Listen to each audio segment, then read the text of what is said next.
So before interview, marking. Mpo, Yes. tell me a little bit. You are with RISA. Yes. What is RISA? What do you do? Tell me about it. All right, so RISA stands for Research and Innovation Systems for Africa. And it is a fund by the UK government, specifically the UK International Development. It's in 6 African countries, Ethiopia, Ghana, Kenya, Rwanda, Nigeria, South Africa.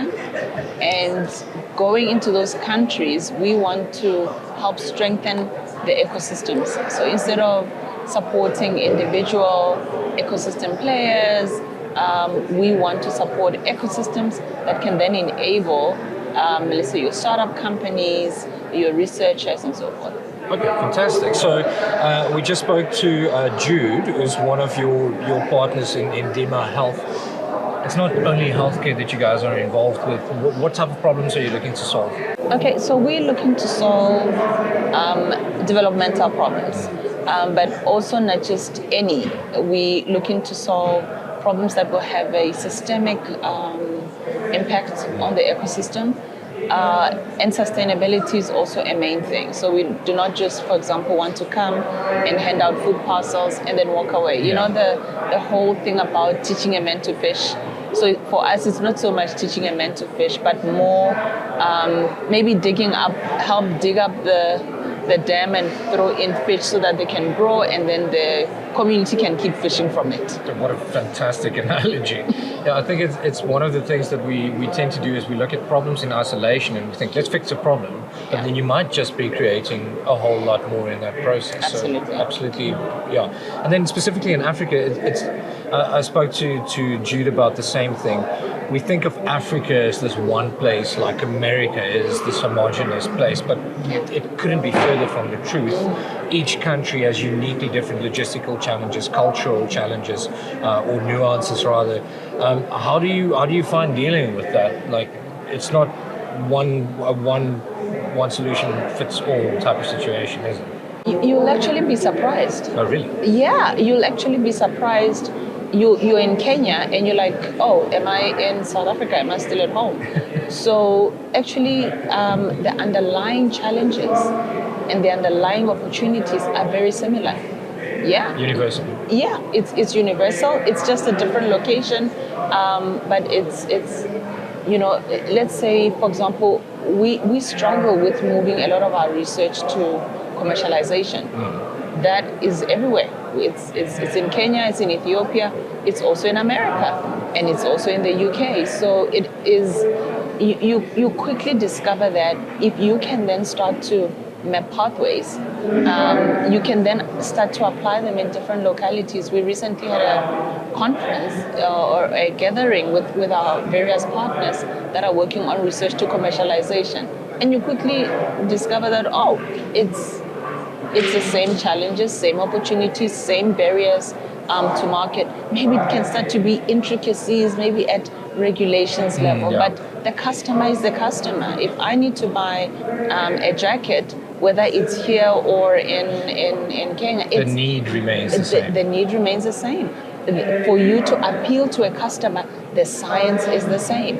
So if you can actually, as an ecosystem, figure out a solution, then you can start to apply it everywhere, because obviously you'll have different challenges by various groups. And then whichever group you are then dealing with, you can then say, oh, we've seen you before, we saw you in South Africa, and here's a solution that we provided you, and so forth. So you can start to roll out all these solutions. Interesting. That makes a whole lot of sense. Talk to me about some of your specific partners, who they are, and what types of problems they solve. I'm assuming there's a lot, but let's look at like 3 of your favorites. Okay. If you're allowed to choose. Yeah, I mean, there's some that accuse me of favoritism. One of my favorites is a recent partner, a Johannesburg-based company, and they specialize in developing and helping to establish ecosystems. In 2023, they worked with the Rwandan Space Agency. Oh, wow. Yeah, to help them map out the space ecosystem and to identify some interventions that the agency can start to help implement in getting the sector up and running. Their space agency is very new. It was established in 2022. I can imagine. Yeah. So now we went in there, we helped help them with the development of strategic plans, with the development of business plans, and we then, at the end of the program, ran a pilot incubation program. That was amazing, and we got 9 amazing entrepreneurs, startup companies, or innovators that are aspiring to be in that space, and the work can only grow from there. I was happy that we could be part of laying that foundation for the space sector in the country. Similar work we're now replicating in Kenya. We've now identified some very basic interventions that we can start with in the sector. It's amazing. I mean, even for you, if I was to say what are some of the opportunities in the space sector, like you think it's about going to Mars, but NASA immediately. Yeah. So there's more than that, and so they're doing similar type of work in Kenya, and now one of the main activities that we'll be carrying out is just PR and awareness, just for the normal men in the street to know that here is a sector and here are some opportunities for children to also be aware that here are some opportunities for engineers to know that you don't have to go fixing cars alone. You can also consider a career in the space sector. So that's one of them. My other favorite is in Ethiopia, University of Gondar. You see, in research and innovation, they talk about this value of death, where you have research and you have commercialization, and there's this gap in between. So most of the time you find there's very enthusiastic scientists, they develop the academics, technologies, but then after the technology is developed, they go back and they find another problem to solve, and they pile up all these beautiful innovations that nobody ever looks at them. You need an entrepreneur, you need a business person to actually take that into market. Absolutely. So now the University of Gondar, they've come in there, they went and identified great seed varieties that have been developed for Ethiopia, adapted to Ethiopia's climate, and helped move these seed varieties to farmers. And the farmers we decided to work with, it's mainly females, or those that are female-led households. Some farmers that have disabilities, because we normally say, oh no, your hand is not working. Oh, poor you, just sit there and we'll come give you a piece of bread. So here we were deliberate in going out and say, let's work with people that have disabilities and let's adapt some of these technologies so that they're able to work with them. And we did very well, and the outputs that we're able to get out of there, amazing. The other project in Ethiopia is University of Jimma, where we helped establish an incubation program, an incubation hub.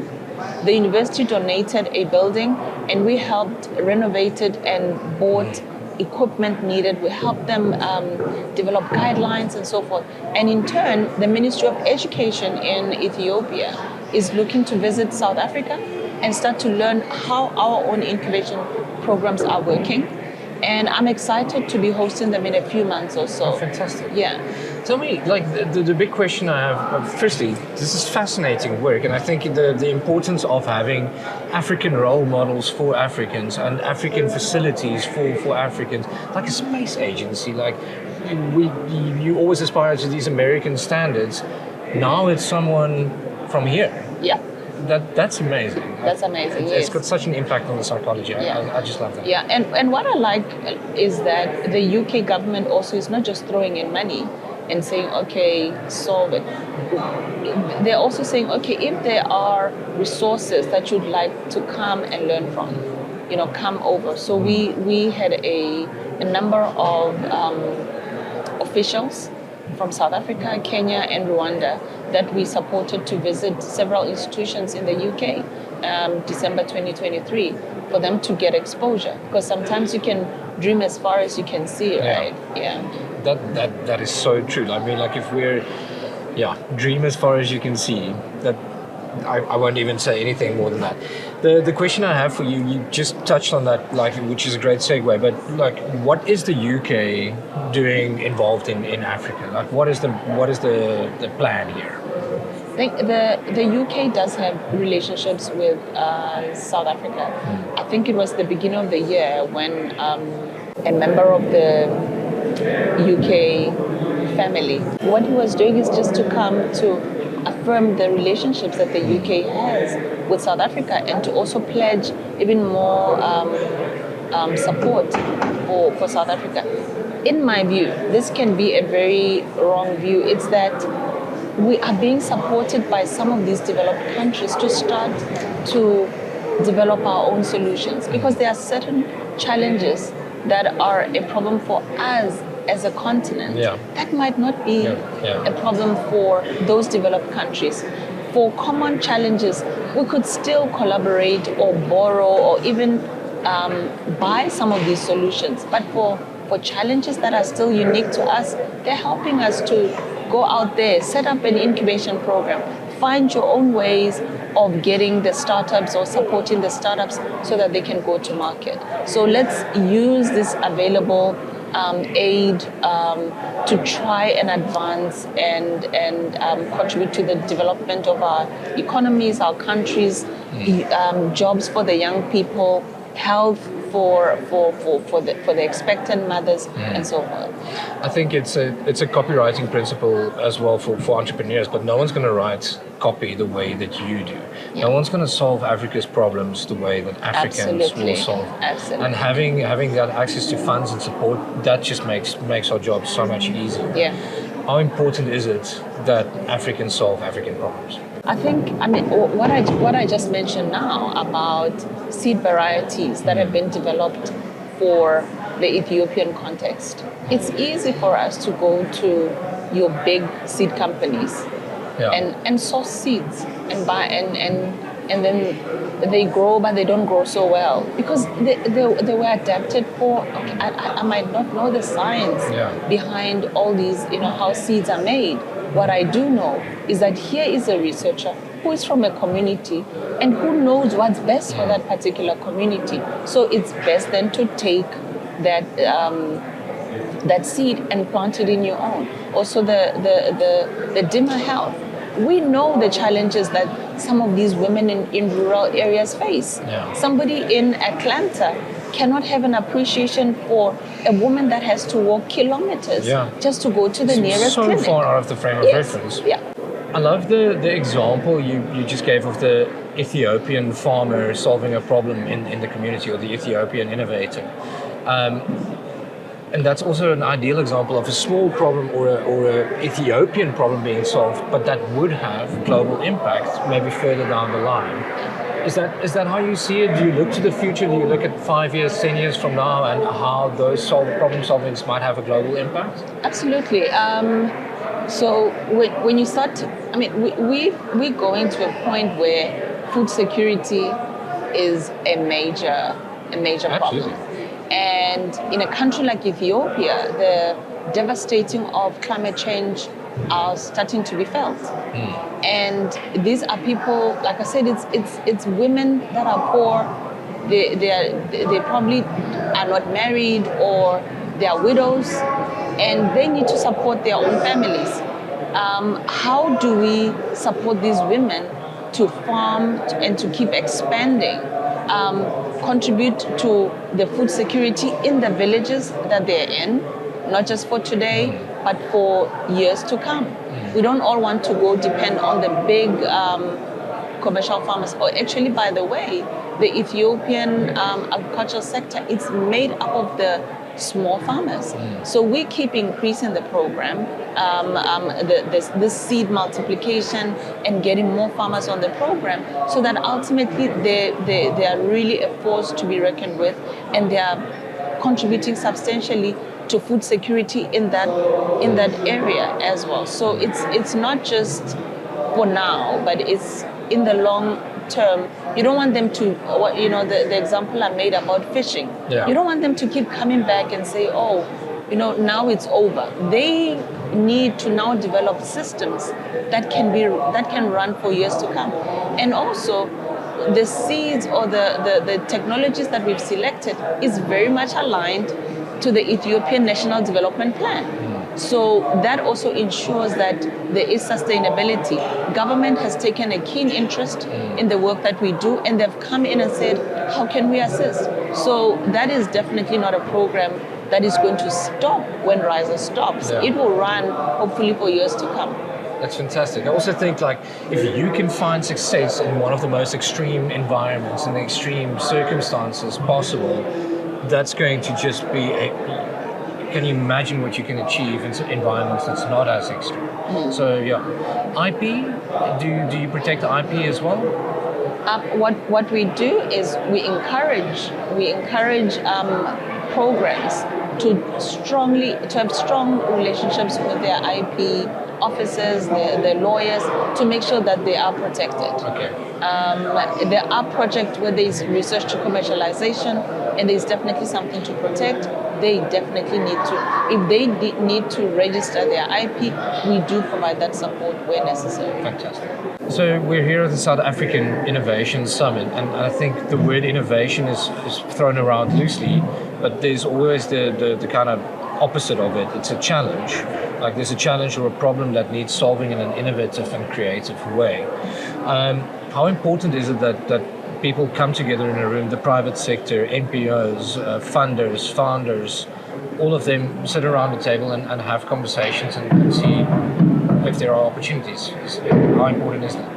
Yeah, so at Riser, we actually subscribe to the 9 ecosystem strengthening goals by IDEA, and they look at the various elements that have to be in place for an ecosystem to thrive. And all those stakeholders that you mentioned, they all have their seats at the table. Yeah. And once one of them is not there, unfortunately, the ecosystem doesn't do as well. Let's say you spoke about the funders. If they are not there, unfortunately, we'll sit there with our brilliant ideas. But if we do have the funds, but we don't have the ideas, I think yesterday they spoke about the dry powder. It was the first time I heard about it, that there is money that's 1 billion that's unspent. So the money is there, but we don't have, I don't know, maybe we don't have worthy innovations to invest in. Or we're not communicating in a way that we understand each other. Absolutely. Yeah. Absolutely. The ecosystem is not talking to each other. So that ecosystem approach. And I think that at Riser, this is not our official tagline, but maybe we should consider adopting it that if you want to go fast, go alone. But you want to go far, go together. Perfect. What a great note to end that on. Thank you very much. We can just chat for a little bit longer.